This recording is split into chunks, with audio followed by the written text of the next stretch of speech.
இன்றைக்கு கூலர்ல ஏற்றி காபருக்கு கொண்டு போய் காபர்ல இருந்து பிரான்ஸுக்கு போகும்போது குளத்திலையும் சரி இங்கேயும் சரி சில ஒரு குழுவுக்கு வந்து இந்த மாதிரியான நடவடிக்கைகள் பிடிப்பதில்லை. நான் ஜனாதிபதியாக எல்லாரையும் வீட்டு அனுப்பி பண்ண எங்கட இனம் எப்பொழுதும் ஒரு அடிமைப்பட்ட இனமாக, ஒரு வறுமைப்பட்ட இனமாக, ஒரு கையேந்திர இனமாகத்தான் இருக்க வேண்டும் என்பது அவருடைய ஒரு குறிக்கோளாக இருக்கிறது.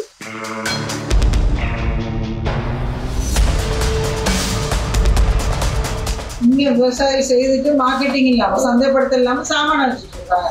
இப்படி ஒன்று இருக்க எவ்வளவு தெரியாது. உங்களுக்கு பிரான்ஸுக்கு அனுப்புறோம். ஐபிசி தமிழ் உறவுகள் அனைவருக்குமே வணக்கம். இன்றைய தினம் கிழக்கு மாகாணத்திலே மட்டக்களப்பு மாவட்டத்திலே வாழைச்சேனை துறைமுகத்தில் தான் நாங்கள் இப்பொழுது நின்று கொண்டிருக்கின்றோம். குறிப்பாக உங்கள் எல்லாருக்குமே தெரியும், கிழக்கு மாகாணம் என்றது பல வளங்கள் நிறைந்த ஒரு மாகாணமாக இருக்கிறது. அதிலும் குறிப்பாக கடலோரத்தை அண்டிய பிரதேசம் என்றதால கடல் வளங்கள் அதிகமாக காணப்பட்டு கொண்டிருக்கிறது. அதிலும் மீன்கள் அநேகமாக விளையக்கூடிய இடம் இந்த வாழைச்சேனை துறைமுகம். அதில் தான் நாங்கள் இப்போ நிற்கிறோம்.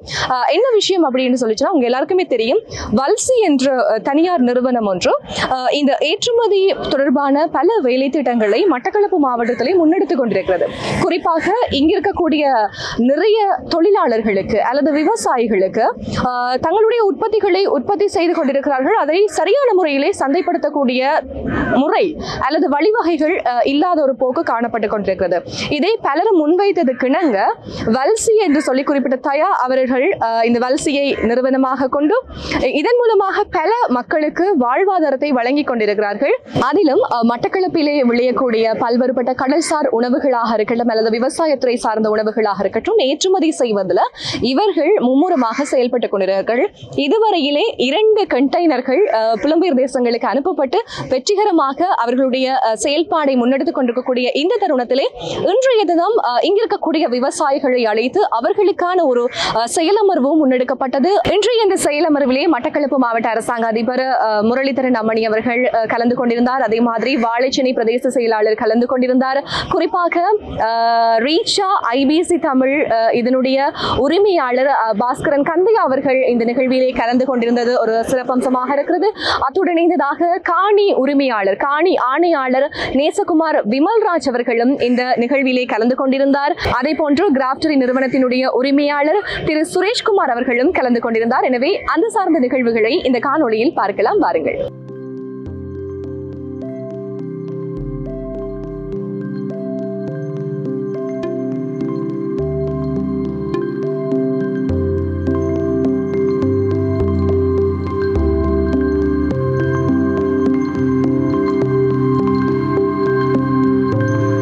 இவ்வாறான ஒரு ஏற்றுமதி செய்வதன் மூலம் இலங்கைக்கு மிகப்பெரிய ஒரு இலங்கையின் மக்களாக இருக்கின்ற எங்களுக்கு மிகப்பெரிய ஒரு பாரிய நன்மை காத்திருக்கின்றது.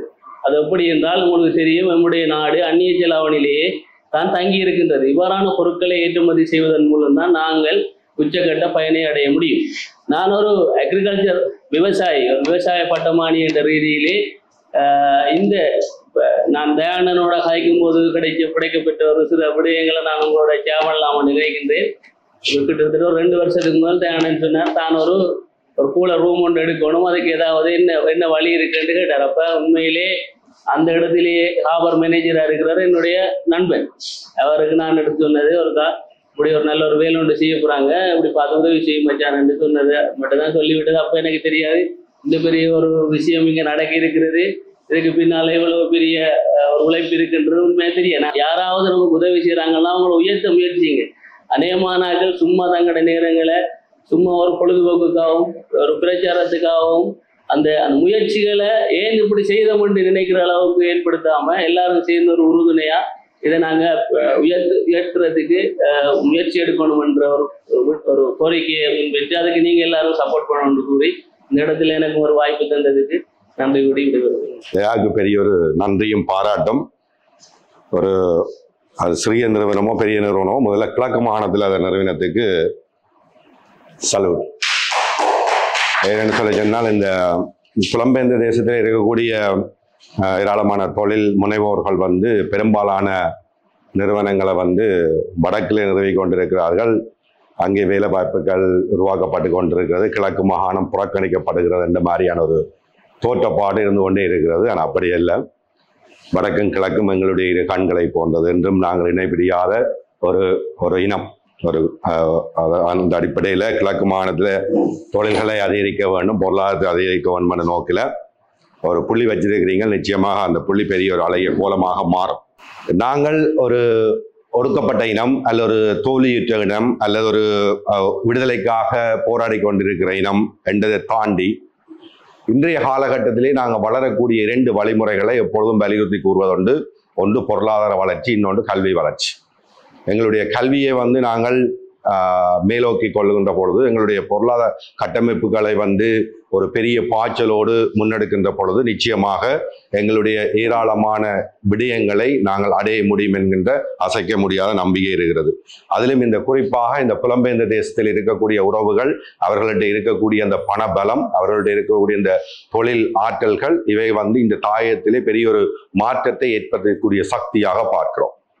அந்த அடிப்படையிலே இங்கே இருந்து வெளிநாடுகளுக்கு செல்லக்கூடிய எங்களை போன்றவர்கள் அங்கேயே செட்டில் ஆகி அங்கேயே அவருடைய வாழ்வாதாரத்தை அல்ல குடும்பத்தை வாழ்க்கையை அப்படியே கொண்டு போகக்கூடிய சூழ்நிலைகள் இருந்தாலும் ஒரு சிலர் வந்து அந்த தாயகத்தில் இருக்கக்கூடிய மக்கள், அந்த மக்கள் படக்கூடிய வலிகள், அந்த மக்களுக்கு ஏதாவது ஒரு தொழில் வாய்ப்பை முன்னெடுத்து கொடுக்க வேண்டும் என்ற நோக்கத்துக்காக இங்கே திரும்பவும் வந்து இங்கே சிறு சிறு தொழில்களையோ அல்ல பாரிய தொழில்களையோ ஏற்படுத்தி அதனூடாக ஒரு வேலை வாய்ப்பையும் ஒரு சொந்த வாய்ப்பையும் ஏற்படுத்தி கொண்டு வருகிறது வழக்கமாக காணக்கூடியதாக இருக்கிறது. ஆனால் இது வந்து புலத்திலையும் சரி இங்கேயும் சரி சில ஒரு குழுவுக்கு வந்து இந்த மாதிரியான நடவடிக்கைகள் பிடிப்பதில்லை, விருப்பத்தகாத ஒரு விடயமாக பார்க்கப்படுகிறது. காரணம் என்ன சொல்லிச்சுன்னா, எங்களோட இனம் எப்பொழுதும் ஒரு அடிமைப்பட்ட இனமாக, ஒரு வறுமைப்பட்ட இனமாக, ஒரு கையேந்திர இனமாகத்தான் இருக்க வேண்டும் என்பது அவருடைய ஒரு குறிக்கோளாக இருக்கிறது. அப்படி அல்ல. எங்களுக்கும் எல்லா ஆற்றல்களும் இருக்கிறது, எல்லா திறமைகளும் இருக்கிறது, எல்லா வளங்களும் இருக்கிறது. நாங்களும் இந்த சமூகத்தில் ஒரு பொருளாதார கட்டமைப்பு கொண்ட ஒரு ஒரு ஒரு ஒரு வெல்த்தியான ஒரு இனமாக மாற முடியும், மாற்றி அமைக்க முடியும் என்கின்ற நம்பிக்கை எங்களை போன்றவருக்கு தொடர்ச்சியா இருக்கிறதுனால்தான் எந்த விமர்சனங்கள் முன்வைக்கப்பட்டாலும் அவை எல்லாவற்றையும் புறந்தள்ளி விட்டு நாங்கள் எடுத்து வச்சிருக்கக்கூடிய இந்த தொழில் முயற்சி என்பது நிச்சயமாக அது வெற்றி பாதையை நோக்கி பயணிக்கும் என்ற நம்பிக்கையோடு பயணித்து கொண்டிருக்கிறோம். சரி, எங்களுடைய தயானுடைய நிறுவனம் பிரான்சிலே இருக்கிறது. ஒரு காலகட்டத்திலே ஏராளமான உணவுப் பொருட்கள் இலங்கையிலே இருந்து புலம்பெயர்ந்த தேசத்துக்கு ஏற்றுமதி ஆகப்பட்டது. காரணம் என்னன்னு சொன்னா, புலம்பெயர்ந்த தேசத்தில் இருக்கக்கூடிய சந்தை வாய்ப்பு என்பது பெரிது. அதுலேயும் குறிப்பாக இந்த ஈழத்தமிழருடைய சந்தை வாய்ப்புன்றது எல்லா நாடுகள்லையும் பறந்துபட்டிருக்கிறதுனால அந்த சந்தை வாய்ப்பு அதிகமாக இருக்கிறது. அங்கே இருந்து செல்லக்கூடிய பொருட்களை வந்து எங்களுடைய மக்கள் மட்டுமல்ல, மாற்று மொழி பேசக்கூடிய அயல்நாட்டு மக்கள், இந்தியாவாக இருக்கலாம், பாகிஸ்தானாக இருக்கலாம், பங்களாதேஷாக இருக்கலாம், இந்த மக்களும் அதை ஒட்டிய கலாச்சாரங்கள், அதை ஒட்டிய உணவு பழக்க வழக்கங்களாக இருப்பதனால இந்த பொருட்கள் அங்கே வந்து ஒரு பெரிய சந்தை வாய்ப்பாக இருந்துகொண்டே இருக்கிறது.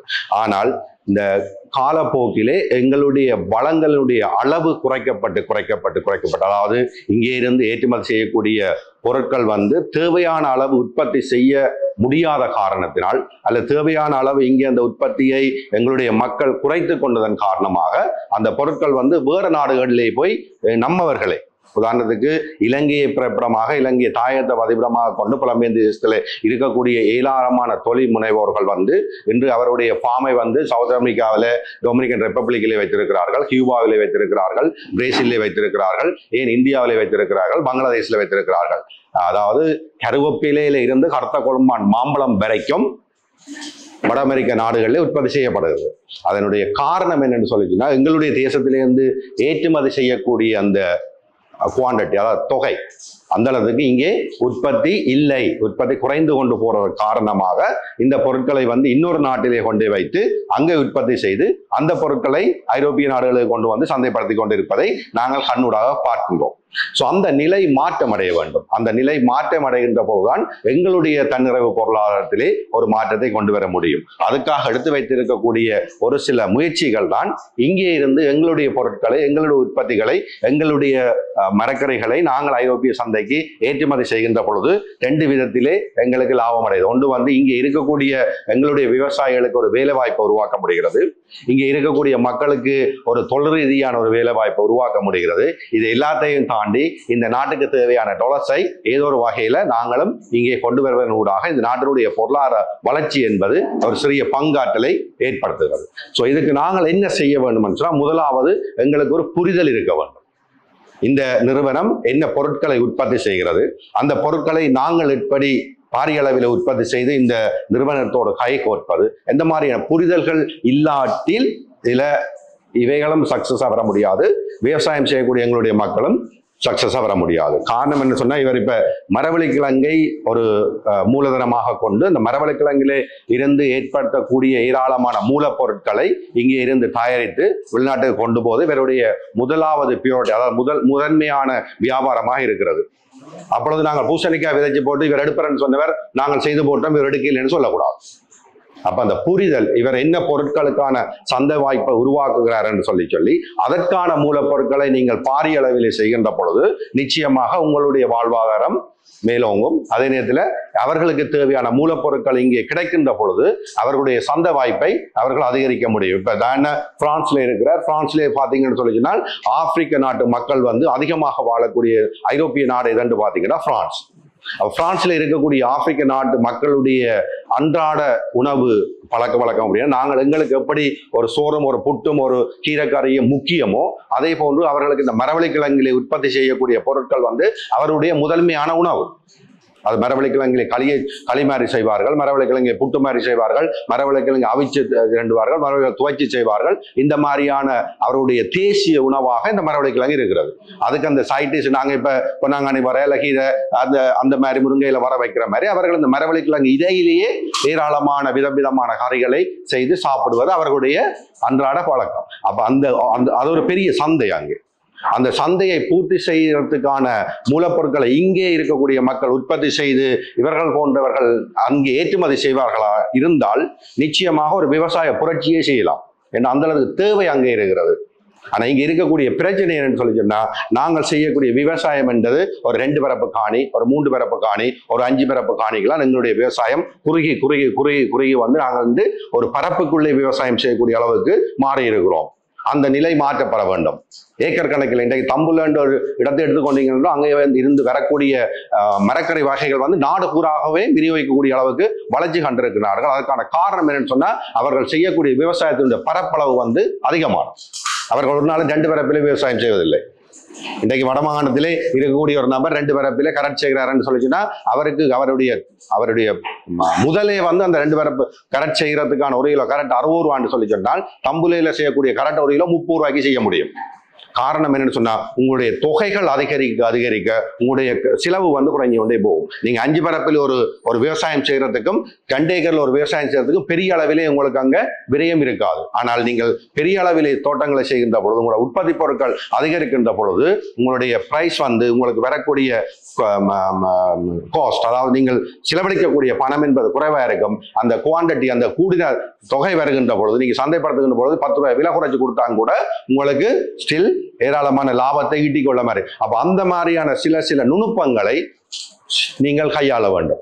இப்ப நீங்க இங்க ஒரு 5 பரப்பு காணில மரவள்ளிக்கிழங்க வச்சு 2000 கிலோ மரவள்ளிக்கிழங்கு இங்கே கொண்டு கொடுப்பதனால இவருக்கு ஓகே, இவர் 10 பேர்கிட்ட 2000 கிலோ வேண்டும் போது இவருக்கு 20,000 கிலோ வந்துவிடும். ஆனா உங்களுக்கு 2000 கிலோ செய்யல இருக்கக்கூடிய காஸ்ட் என்பதும் செலவு என்பதும் நீங்கள் 20,000 செய்யல இருக்கக்கூடிய செலவு என்பதும் பாரிய வித்தியாசம் இருக்காது.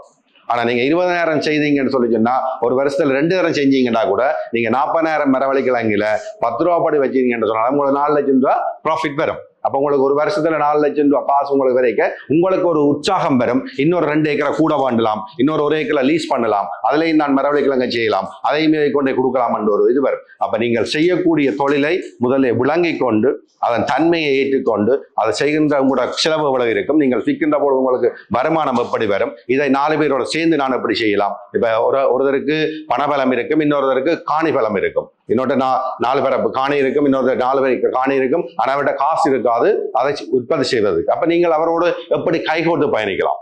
ஓகே, நான் இந்த கிழங்க தடிய பண்றதுக்கோ இறைக்கிறதுக்கோ மருந்துக்கோ நான் காசு தரேன், நீ இந்த காணியை 2 பேரும் சேர்ந்து வர்ற லாபத்திலே 2ஆக பிரிச்சு எடுக்கலாம்ன்ற ஒரு இது வரும். மற்ற நான் இப்போ ஒரு முதலாக இவர் வடமாகாணத்தில் இந்த மரவள்ளி கிழங்கு சார்ந்த விடயத்தை பேசுகின்ற பொழுது ஒரு வீடியோ ஒன்று செஞ்சு போட்டோம். அதாவது மரவள்ளி கிழங்கிலே இருந்து வரக்கூடிய இலைகளை பிடுங்கி அதை ப்ராசஸ் பண்ணி அதை ஒரு களியாக ஏற்படுத்தி அதை டீஃப்ரீசரில் வச்சு இதை வெளிநாட்டுக்கு அனுப்பலாம். இது அனுப்புவதூடாக ஏராளமான பொருளாதாரத்தை எங்களுடைய மண்ணிலே உருவாக்க முடியும் என்ற ஒரு வீடியோ போட்டோம். கிட்டத்தட்ட 6 லட்சம் 7 லட்சம் மக்கள் வந்து அந்த வீடியோவை பார்த்தார்கள். நிறைய பேர் வந்து ஆர்வமாக இருந்தார்கள். ஆனால் அவர்களுக்கு அந்த ப்ராசஸ் விளங்க அந்த அதனுடைய தன்மை விளங்கவில்லை. அதாவது மரவள்ளி கிழங்கு இலை என்று சொன்னீங்கன்னா அடிமட்டத்திலேருந்து மேலே மட்டும் முடிக்கக்கூடாது. உங்களுடைய மரவள்ளியையும் நீங்கள் காப்பாற்ற வேண்டும். அதிலிருந்து வீண் போகக்கூடிய இலைகளைத்தான் நீங்கள் அறுவடை செய்ய வேண்டும். அந்த இலைகளில் வந்து பழுத்தது, மஞ்சளை, சரியினது, காஞ்சது அதுகள் இருக்கக்கூடாது. ஸோ இந்த மாதிரியான நிறைய விடயங்கள் இருக்கு. அதுகளை அந்த ஆக்களுக்கான தெளிவான விளக்கத்தை நாங்கள் கொடுக்கவில்லையா, இல்லை ஆக்கள் விளங்கி கொள்ளவே இல்லையா, அது அந்த ப்ராசஸ் வந்து பெரிய அளவிலே சக்சஸாக வரவே இல்லை. ஆனால் உண்மையிலே வடக்கிலே கிழக்கிலே செய்யக்கூடிய மரவள்ளி கிழங்கிலே இருந்து வரக்கூடிய அந்த இலைகளுக்கு ஒரு பாரிய சந்தை இருக்கிறது. அந்த சந்தையினூடாக நீங்க மரவள்ளி கிழங்க 40 ரூபாய்க்கு விற்கிறீங்கன்னு சொன்னா அந்த இலையை கூட ஒரு கிலோ 40 ரூபா 50 ரூபாய்க்கு விற்கக்கூடிய வாய்ப்பு இருக்கிறது. ஒரு மரவள்ளி கிழங்கிலே அடியிலே இருந்து 5 கிலோ மரவள்ளி கிழங்கு வருது, தண்டிலேருந்து 2 கிலோ இலை வருதுன்னு சொன்னா 5 கிலோ இல்லை உங்களோட வருமானம் 7 கிலோ. அதை நீங்கள் அந்த ப்ராசஸ் அந்த விதிமுறைகளை அதை எப்படி கையாள வேண்டும் என்று தெளிவுபடுத்தி அதனூடாக நீங்கள் அதில் கொண்டு தரும் போது நிச்சயமாக ஒரு பெரிய சந்தையை உருவாக்க முடியும். இது உதாரணத்துக்கு ஒரு மரவள்ளி கிழங்கு மட்டும் நான் உதாரணமா சொல்றேன். என்னன்னு சொல்லி சொன்னால் இவருடைய முதலாவது இலக்கு வந்து மரவள்ளி கிழங்கா தான் இருக்குது. ஏன்னு சொன்னா மரவள்ளி கிழங்கிலிருந்து பால் செய்யலாம், மரவள்ளி கிழங்கிலிருந்து பவுடர் செய்யலாம், மரவள்ளி கிழங்கிலிருந்து களி செய்யலாம், மரவள்ளி கிழங்கிலிருந்து ஃப்ரெஷ் ஆகி அப்படி அனுப்பலாம், மரவள்ளி கிழங்கு உரிச்சு பதப்படுத்தி அதை பேக் பண்ணி அனுப்பலாம். இந்த மரவள்ளி கிழங்கிலேயே ஏராளமான சிப் செய்யலாம், ஏராளமான விதவிதமான பொருட்களை வந்து இங்கே உற்பத்தி செய்து அவை ஏற்றுமதி செய்யக்கூடிய சந்தை வாய்ப்பு திறந்தே கிடக்கிறது. எங்களுடைய விவசாயிகளுக்கு இந்த விளக்கத்தை நான் நினைக்கிறேன். இந்த ஆண்டை நீங்கள் இல்லைன்னு சொன்னாலும் இருக்கக்கூடிய ஆக்களை ஒவ்வொரு கிராமங்களாக விவசாயம் செய்யக்கூடியவர்கள்ட்ட போய் இதை வந்து முதல்வருக்கு தெளிவுபடுத்தணும். மரவள்ளி கிழங்கு எடுப்போம், மரவள்ளி கிழங்கு இலி எடுப்போம்னு சொல்லிச்சுன்னா அவையுடைய நினைப்பேன்டா ஓகே நான் பிடிக்கி போட்டு 1 ரூபாய்க்குள்ள கட்டி போட்டு கொண்டு வந்து கொடுத்தா சரியண்டு. அது அல்ல. அந்த கொண்டு வரக்கூடிய அந்த மரவள்ளி கிழங்கு இலை என்பது சுத்தமாக இருக்கணும். நீங்க தண்ணியில கழுவி அதில் இருக்கக்கூடிய பழுத்த இலைகளை பிடுங்கி மஞ்சள் இலைகளை பிடுங்கி அதில் நீட்டாக கொண்டு வரும்போது தான் அந்த இலையை அரைக்கின்ற பொழுது அந்த அரைத்து வரக்கூடிய அந்த பதம் என்பது பச்சை பசிரண்டு இருக்க வேண்டும். ஒரு கீரையை எப்படி நாங்கள் மசிச்சு சமைக்கின்ற பொழுது எப்படி பச்சையாக இருக்கிறதோ அதே போன்று அந்த மரவள்ளி கிழங்கு இலை இருக்க வேண்டும். அதில் ஒரு மஞ்சள் தன்மையாக இருந்தால் அது வந்து அந்த குவாலிட்டி கண்ட்ரோல்ல வராது. ஸோ இந்த மாதிரியான சின்ன சின்ன விஷயங்களை நீங்க தெளிவுபடுத்தனூடாக ஏராளமான மக்களை இதுக்கு உள்வாங்க முடியும். நீங்க கிழக்கில் இதை ஆரம்பித்திருக்கிறீர்கள். நிச்சயமாக இங்கே இருக்கக்கூடிய மக்களுக்கு மக்களோட மக்களாக இறங்கி நின்று நீங்கள் கொஞ்சம் நேரத்தை செலவழித்து அவர்களுக்கு இந்த அறிவுரைகளை சொல்லி இந்த மாதிரியான இது இருக்குன்னு சொல்லி 2 நாள் எங்களை மக்கள் வந்து எப்பவுமே வந்து ஒருவர் செய்வதை பார்த்து இன்னொருவர் அப்படியே கண்டினியூ பண்ணிக்கொண்டு போவோம். ஒரு ஆள் 50 ஏக்கர்ல மரவள்ளி செய்கிறாண்டா விஷயம் இருக்கு, நானும் ஒரு 50 ஏக்கர்ல மரவள்ளி செய்வோம் என்ற ஒரு மனநிலை வரும். அந்த மனநிலையை உருவாக்குவீங்களாக இருந்தால் இன்றைக்கு மேற்கத்திய நாடுகளுக்கு தேவையான இந்த மரவள்ளி கிழங்குகளை செய்யக்கூடிய உற்பத்தி பொருட்கள் வந்து தாய்லாந்திலே, இந்தோனேஷியாவிலே போன்ற ஆசிய நாடுகளில் இருந்துதான் உற்பத்தி செய்து அங்க போகுது. ஆனா அங்க யார் அதை வேண்டி விற்கணும்னு சொன்னா நம்முடைய ஆக்கள். ஏன்னா எங்களுடைய ஆக்கெல்லாம் அந்த கடையில வச்சுக்கணும். எங்கட பிரான்ஸ்ல போனீங்கன்னா பிரான்ஸ்ல இருக்கக்கூடிய தமிழ் கடைகள் எல்லாத்திலையுமே தமிழாக்களுக்கான பொருட்கள் இருப்பதை விட ஆப்பிரிக்கன் அந்த மக்களுக்கான பொருட்கள் அதிகமாக இருக்கும். காரணம் என்ன, அந்த சந்தை வந்து பெருசு. பிரான்சிலே வந்து 3 லட்சம் இளைஞர்கள் இருக்கிறார்கள் சொன்னா 3 மில்லியன் ஆப்பிரிக்கன் இருக்கிறார். அப்ப இந்த சந்தை பெருசா அந்த சந்தை பெருசாண்டா அந்த சந்தை பெருசு. அப்ப எங்களுடைய கடைக்காரர் வந்து ஒரு 25% எங்களுடைய பொருட்களை வச்சிருந்தா 75% அந்த மக்களுக்கான பொருட்களை வச்சிருக்கிறார்கள். ஸோ சந்தை என்பது பெருசு.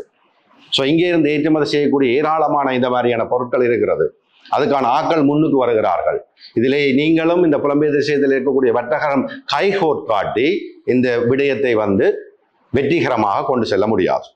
இந்த விடயம் வந்து வெற்றிகரமாக அமைகின்ற பொழுது இங்கே இருக்கக்கூடிய விவசாயிகள் பலனடைய முடியும், இங்கே இருக்கக்கூடிய வறுமைக்கோட்டு கீழே இருக்கக்கூடிய மக்கள் பயனடைய முடியும், ஒரு பெரிய ஒரு வேலை வாய்ப்பை உருவாக்க முடியும், பெரிய ஒரு பொருளாதாரத்தை உருவாக்க முடியும். இவர் செய்வதை பார்த்துட்டு அவர் வருவார், அவர் செய்வதை பார்த்துட்டு இவர் வருவார், இன்னும் 4 பேர் வெளிநாட்டிலிருந்து இங்கே வந்த முதலீடுகளை செய்வார்கள். செய்கின்ற பொழுது வேலை வாய்ப்புகள், சந்தை வாய்ப்புகள் அதிகரித்து கொண்டு போகும். இதுக்கு நீங்கள் எல்லாரும் என்ன செய்யணும்னு சொல்லிச்சுன்னா, முதலாவது முயற்சி செய்ய வேணும். 2வது இந்த விடயங்களை வந்து உங்களை சார்ந்து இருக்கக்கூடிய மக்களுக்கு தெளிவுபடுத்த வேண்டும். தெளிவுபடுத்துவதன் ஊடாக இப்ப இவர்கள் இங்கே ஃபேக்டரியை போட்டுட்டு இன்னொருத்துல போய் வேண்டி கொண்டு வர வேண்டியது தேவையில்லை. மட்டக்களப்பிலே தொழிற்சாலை ஆரம்பித்தது நோக்கம் வந்து மட்டக்களப்பிலே இருக்கக்கூடிய விவசாயிகளுக்கான உற்பத்தியை பெருக்க வேண்டும், மட்டக்களப்பிலே இருக்கக்கூடிய மக்களுக்கான வேலை வாய்ப்பை உருவாக்க வேண்டும் என்ற நோக்கத்துக்காகத்தான் இவர் இங்கே செய்கிறார். ஆனா இப்ப மட்டக்களப்பை தாண்டி வேறு இடத்துல இருந்து இந்த பொருட்கள் வரமாக இருந்தால் நாளைக்கு இவர் இந்த ஃபேக்டரியை இங்கே மூதி போட்டு இவர் யாழ்ப்பாணத்திலே கொண்டு போடலாம், அல்ல அந்த எங்கே இருந்து அந்த பொருட்கள் வருதோ அங்கேயே கொண்டே போடலாம். இங்கே வச்சு தான் செய்யணும் இல்லை. ஏன்னா அந்த டிரான்ஸ்போர்ட் காஸ்ட் அந்த அந்த அந்த போக்குவரத்துக்கான செலவு என்பது அதிகமாக இருக்கும். வியாபாரம் செய்வர் எல்லாத்தையும் கால்குலேட் பண்ணுவார்கள். அப்ப இந்த மண்ணிலே இருந்து உற்பத்திகள் பெருக வேண்டும், இந்த மண்ணிலே வேலை வாய்ப்பை உருவாக்க வேண்டும் சொல்லி சொன்னா இருக்கக்கூடிய விவசாயிகள், இருக்கக்கூடிய அரசு சார்ந்த நிறுவனங்கள், இருக்கக்கூடிய அமைப்புகள் நீங்கள் எல்லாரும் சேர்ந்து ஒரு தொழில் வாய்ப்பை உருவாக்குவதற்கு முன் வருகின்ற பொழுது நிச்சயமாக இது வெற்றிவாக சூடும் என்று சொன்ன நேற்று கதைக்கின்ற பொழுது சொன்னார், ஒரு மாசத்துக்கு ஒரு கண்டெய்னருக்கான சாமானை வந்து இவர் இங்கேருந்து கொண்டு போறதுக்கான வாய்ப்பு இருக்கிறது. 40 அடி கண்டெய்னர் சொன்னா கிட்டத்தட்ட 40 டன் 30 டன் சாமான் வந்து அதுக்குள்ள வைக்க முடியும். இவர் மரவள்ளிக்கிழங்கு அப்படியே கொண்டே போடுறார், மரவள்ளிக்கிழங்கு அரைச்சி கூழாக்கி போட்டு ஒரு களியா தான் கொண்டு வந்தா இவ்வளவு நிறைய வந்து அதுக்கு வைக்க முடியும். யோசிச்சு பாருங்க, ஒரு 20,000 டன் 30,000 டன் மரவள்ளிக்கிழங்கு இந்த மண்ணில உற்பத்தி செய்தன்னு சொன்னா அதனுடைய பொருளாதாரம் எவ்வளவுக்கு வளரும், உங்களுடைய லாபங்கள் எப்படி இருக்கும்.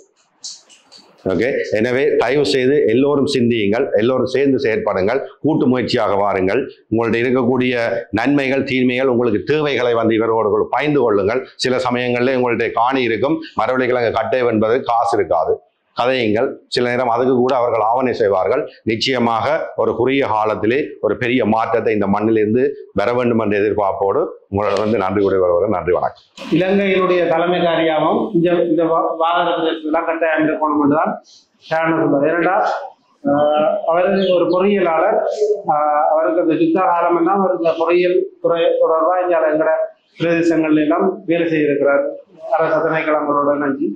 அப்ப அதால அந்த ஒவ்வொரு இடங்கள்ற நிலைமைகளையும் தெரியும், எந்த அளவுக்கு ஒரு வலியை சுமந்தது, எந்த அளவு கஷ்டத்தை எதிர்நோக்கின பிரதேசங்கள் என்றது அவருக்கு நிறைய தெரியும். என்னை விட அவர் தான் கூட அது வாகரையெல்லாம் இருக்கணும் என்ற ஒரு குறிக்கோள் இருந்தோம். அப்போ நாங்கள் வாகரையில் இருக்கிற கூல் ரூமை கூட போய் கேட்டுனாங்க. கிட்டத்தட்ட இப்போ 10 வருஷமா அது கடல் பிடிச்சி தொங்கி கொண்டு இருக்குது ஆணி நட்டுகள் இது. அதை கேட்டு எங்களுக்கு அதை பிரதேச செயலத்தால ஓகே நீங்கள் எடுங்கன்னு சொல்லி போட்டு பிறகு அதை சைன் பண்ண போகிற நேரம் சொன்னாங்க. அது வேறு ஒரு நிறுவனத்தை கொடுத்தாங்க பிரதான, அதுவும் பழமையான அரசியல் தலையீடு சரி என்று நாங்கள் அதை கேட்டுதான். இப்போ இந்த இதில் நான் என்னத்துக்கு சொல்ல வராண்டால் எங்களை விட இந்த மண்ணில் பிறந்த எங்களை விட எங்கேயும் இருக்கிற ஆட்களுக்கு எங்களை உயர்த்தோடும் எங்களோட பொருளாதாரத்தை வளர்க்கணும்ன்றது ஒரு பெரிய கனவு இருக்குது. அதை விட எல்லாரும் யோசிக்கலாம், இது ஒரு வியாபாரம் தானே, அப்போ அவங்க செய்துட்டு போகலாம். எல்லாருமே வந்து வியாபாரத்தை செய்யலாம், ஆனால் அதை உணர்வு கூட செய்யணும், அதை சரியா செய்யணும். அந்த வகையில உண்மையில 2 உள்ளங்களை நான் இப்போவும் நான் போர்த்தக்கூடிய என்னுடைய திரு நன்றியை கூட வேண்டும் என்னுடைய தயசர். ஏனென்றால் நான் இந்த மட்டக்களப்பு மாவட்டத்துக்குள்ள தொழிற்சாலை என்பது இல்லை.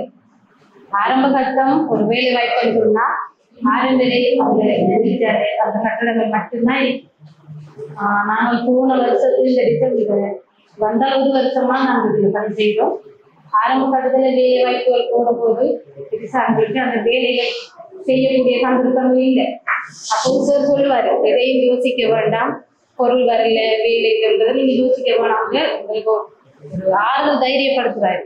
இதை நாங்கள் படிப்படியாக தான் முன்னேறவும் இதை கொண்டு போகணும் எங்களுக்கு எப்பொழுதும் எங்களுக்கு தூக்கி வைக்கிறதா இருக்காங்க. அதே போலதான் உண்மையா எங்களுக்கு என்ன கவலைன்னு சொன்னா, நாங்கள் இந்த பதிவு செய்யற இடத்துல வந்து எங்களுடைய விவசாய சந்தையிலிருந்து எங்களுக்கு பொருள் கிடைக்கிறது. நாங்கள் ஆரம்ப கட்டத்துல ஒரு 2 சாமாயை திரித்தோம். நாங்கள் 3 பிள்ளைகள் நாங்கள் முதல் கட்ட வேலை செஞ்சாங்க. நாங்கள் எப்பொழுதும் பேசுறது என்னன்னு சொன்னா, வெளி இடத்துல இருந்து எடுக்கிறத ஏன் எங்களுடைய சந்தை மரங்கள் எடுக்க முடியல என்றது ஒரு கவலைக்குரிய விஷயம். ஆரம்ப கட்டத்தில் இப்படியாக நடந்து ஒரு வேலைகள் வெளியிடங்கள் தான் அந்த மரவள்ளிக்கிழங்கு தான் எங்களுடைய வேலைகள் திட்டமாக்கி இலைகள் தேங்காய் அது எல்லாம் நாங்கள் செய்தனாங்க. 3 பிள்ளைகளாக இருந்து ஒரு கேண்டர் நாங்கள் எழுப்பினாங்க. இப்ப இந்த படிப்படிய முயற்சியினால 6 பிள்ளைகள் வேலை செய்யக்கூடிய ஒரு சந்தர்ப்பத்தை எங்களுக்கு இந்த இடத்துல உருவாக்கி முடியும். இது இன்னும் அதிகமாக எங்களுக்கு பிள்ளைகள் நிறைய பேர் இந்த இடத்துல வேலை கேட்டு வராங்க. ஆனா எங்களுக்கு ஒரு கவலை என்னன்னா, பாதிக்கப்பட்டிருக்கிறார்கள். அதை முதலாவது யார் இருந்தா நான் சொல்ல வேண்டிய கவலைக்கு விஷயம், விவசாய சந்தை இருக்கு. நீங்க உங்களோட உழைப்போட உங்களோட முயற்சிகளை நீங்க அதிகமா ஊக்குவிக்கும் போது நிச்சயமாக மட்டக்களப்பு மாவட்டத்துல நிறைய பிள்ளைகளுக்கு வேலை கிடைக்கக்கூடிய சந்தர்ப்பம் இருக்கு. நஞ்சற்ற உணவுப் பொருட்கள் என்றது இந்த காலகட்டத்தில் மிக முக்கியமான ஒரு கன்செப்டா இருக்குது. ஏன்னு சொல்லி சொன்னோம்னா இன்றைக்கு நாங்கள் எதிர்நோக்கின்ற முக்கிய பிரச்சனைகளுக்கு மற்றது இளவயதுல மரண வீதம் அதிகரிச்சு கொண்டு போறதுக்கு எல்லாம் காரணம் எங்கிட்ட உணவு பழக்க வழக்கங்கள் தான். காரணம் என்னன்னு சொன்னா இப்ப ஃபாஸ்ட் ஃபுட் அறிமுகப்படுத்தப்பட்டுட்டு மற்றது இந்த விவசாய முறைகள்ல நாங்க பயன்படுத்தப்படுகின்ற ரசாயன பொருட்கள் பாவனை அது இதெல்லாம் எங்களோட உடம்புல சில மாற்றங்களை கொண்டு வந்து இன்னைக்கு மரணம் எங்களுக்கு எப்ப வரும்ன்றது எங்களுக்கே தெரியாத ஒரு நிலைக்கு நாங்க தள்ளப்பட்டு கொண்டிருக்கிறோம். அந்த ஒரு நிலையில இருக்கிறோம். இன்றைக்கு நான் சிரிச்சு கொண்டிருக்கேன், நாளைக்கு நான் இருப்பேனா இல்லையான்றது எனக்கு தெரியாத காரணமா இருக்கிறதுக்கு காரணம் இந்த உணவு பழக்கங்கள் தான். உணவு பழக்க முறைகள் நாங்க விவசாயம் குயிக்கா எங்களுக்கு ஒரு உணவு பொருள் கிடைக்கணும், மிக விரைவாக இந்த பயிர் சரியா வரணும்ன்றதுக்காக இந்த நாங்க பாவிக்கிற மெத்தட் கொஞ்சம் டிஃப்ரெண்டா இருக்குது.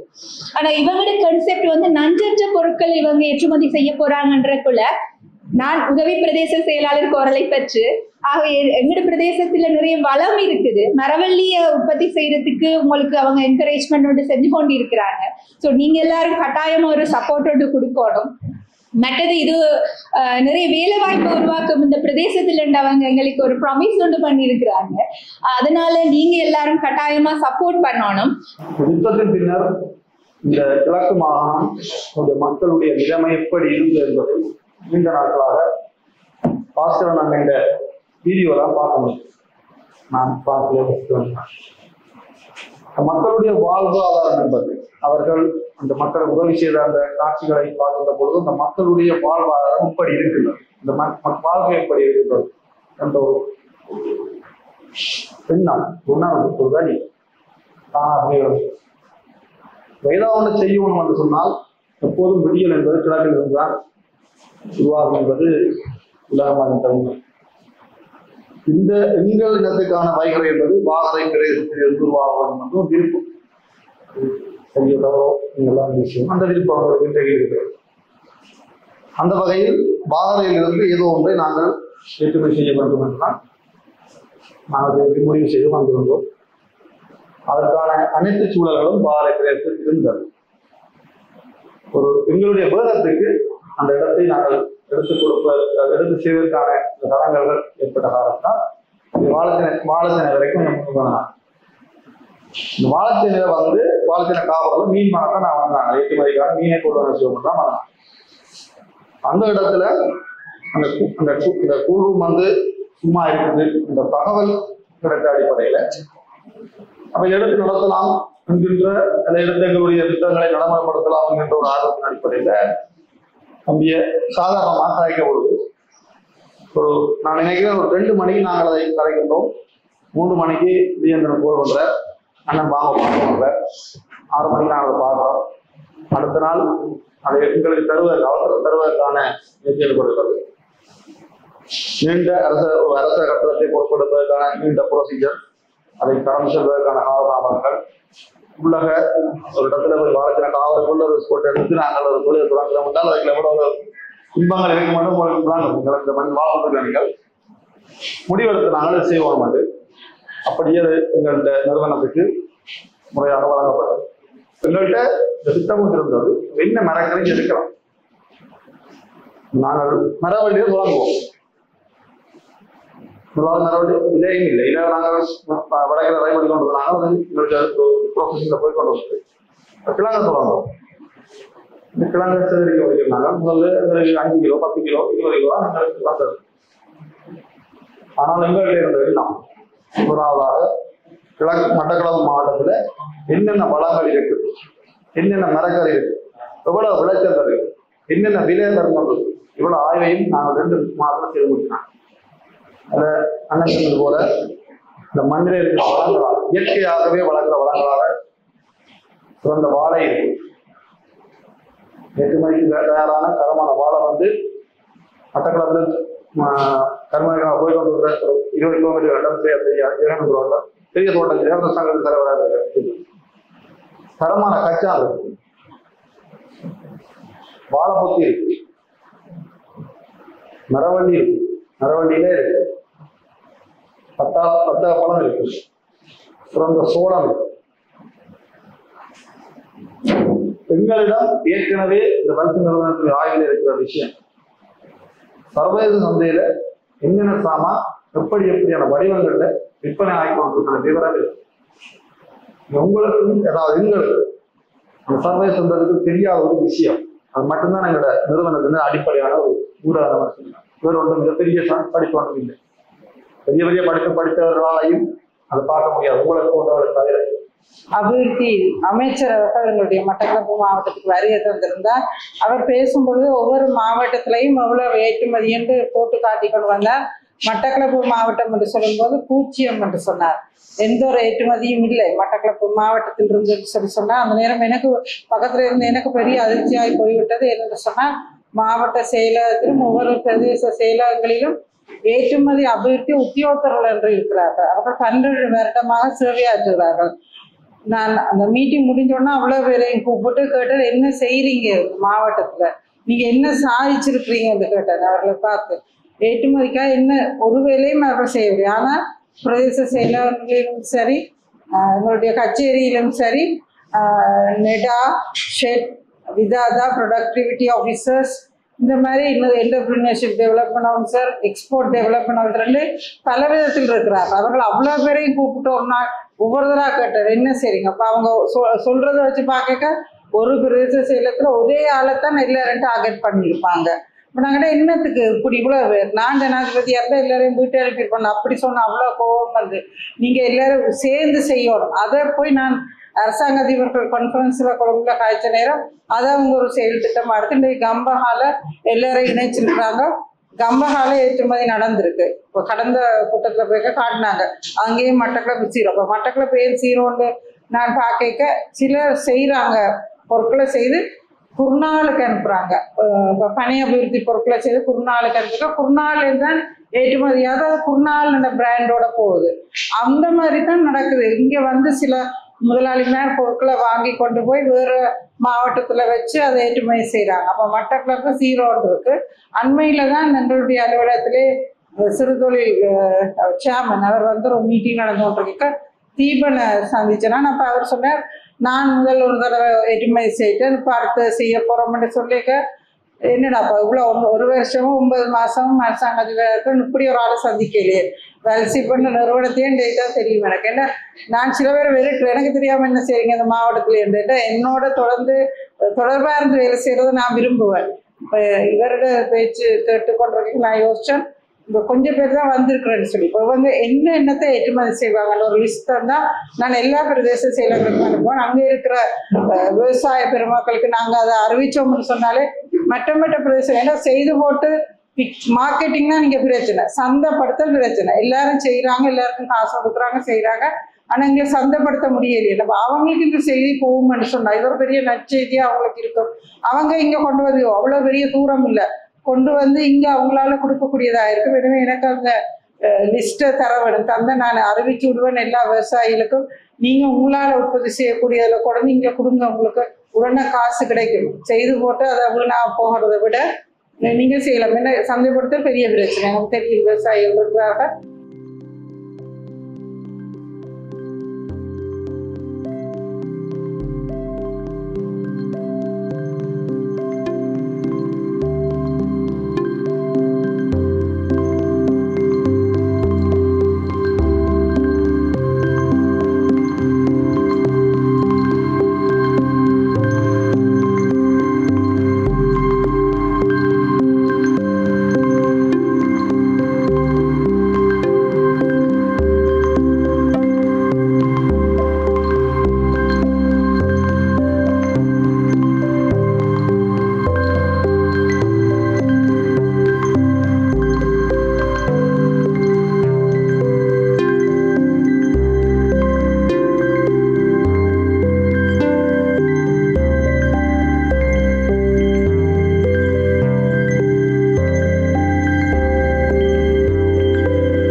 பாலாக்கி வச்சிருக்கு. இப்போ டீஃபீஸ்ல இருக்கிறபடியா உங்களுக்கு கட்டி ஆயிடுச்சு. அதனால வெண்டைக்கு இதை கூலர்ல ஏற்றி காபரை கொண்டு போய் காபர்ல இருந்து பிரான்ஸுக்கு போகும்போது அதனுடைய உரிமையால இருக்கலாம். நான் இல்லை, டீம் உண்டு. அண்ணனா இருக்கட்டும், அவரா இருக்கட்டும், இவரா இருக்கட்டும். அங்க வந்து இப்ப நாங்கள் புட்டு மாதிரி அவங்களுக்கு தேசிய உணவு வந்து மரவள்ளிக்கு வந்து தான் கூடுதல். களிக்கண்டு வினம், மாவில புட்டு வந்து ரவை கண்டு வினம், கணக்கு விஷயம் இருக்கு. 5 பிள்ளைகளும் இந்த குளிர் டெம்பரேச்சர்ல இருந்து செக் பண்ணி எடுத்து அந்த அளவு வைக்கலாம். அப்ப அதுக்கு நாங்கள் பிரான்ஸ்ல வேலை கொடுத்துருக்கோம். வேலை செய்யணும். 2 விஷயம். ஒன்று வந்து இருக்கிறார்கள் வேலை வாய்ப்பு, 2வது வந்து விவசாயிகளுக்கு ஒரு வருமானம். அது எல்லாத்தையும் தாண்டி நாடுதாரிய ரீதியை பார்த்தீங்கன்னா ஒரு பொருளாதாரம், ஏற்றுமதி பொருளாதாரம். நீங்க இப்ப டொலர்ஸ்ல வரும், டொலர்ஸ் வர்றதுக்கு இப்படியான பொருட்கள் அங்கே வரதான் இங்கேருந்து டொலர்ஸ் வரும். ஸோ அதுக்கான ஒரு வாய்ப்பை இங்கே இருக்கக்கூடிய அரசு சார்ந்து இருக்கக்கூடிய இயந்திரங்கள் வந்து இதுக்கு பக்கத்துடைய இருந்து ஒரு சப்போர்ட்டை கொடுத்து விழிப்புணர்வு ஏற்படுத்தி கிராமங்களில் இருக்கக்கூடிய ஆக்களை ஒருங்கிணைச்சு அவைக்கு இருக்கக்கூடிய வெஜிடபிள்ஸ், அவைக்கு இருக்கக்கூடிய கிழங்கு வகையில இவையோட பண்ணிவிட்டா இவன் வச்சுதான் பார்த்துக்கொள்ளணும். ஸோ அதுல பெரிய பங்கு வந்து உங்களுக்கு இருக்கு. இங்க விவசாயம் செய்துட்டு மார்க்கெட்டிங் இல்லாம சந்தைப்படுத்த இல்லாம சாமான வச்சுட்டு இருக்காங்க. இப்படி ஒன்று இருக்க எவ்வளவு தெரியாது. உதாரணத்துக்கு நாங்கள் பண்ணா மரவள்ளியில வந்து 80 ரூபாய்க்கு நாங்கள் கொள்வனை செய்யறோம். நாங்கள் போவோம். இந்த வெளியில ஒரு தோட்டக்காரர்கள் விட்டாங்க. நான் நேர போய் கரெக்ட் இடத்துல எனக்கு சின்ன விஷயம் தம்பி நாங்கள் மீனாக்கிட்ட 30 ரூபாய்க்கு நாங்கள் கொடுக்கிறான். நாங்கள் 80 ரூபாய்க்கு சொல்றோம். இந்த இடத்துல எங்களுக்கு 30 ரூபாய் அவன் சொல்றாங்க. இடையில 50 ரூபா இருக்கு.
இருக்கிற வந்து மரவிலை கிழங்கு அரைச்சு உங்களுக்கு பிரான்ஸுக்கு அனுப்புறோம். கிழங்கு தான் அனுப்புறோம். இப்போ அங்கே இருக்கக்கூடிய எங்களுடைய ஆப்பிரிக்கன் கம்யூனிட்டி ஜனங்களுக்கு இது வந்து மட்டக்களப்பு வாழைச்சீன கிழங்கு அங்க போகுது. ஓகே, இந்த ஆண்டு மரவள்ளியிலே இருக்கட்டும்.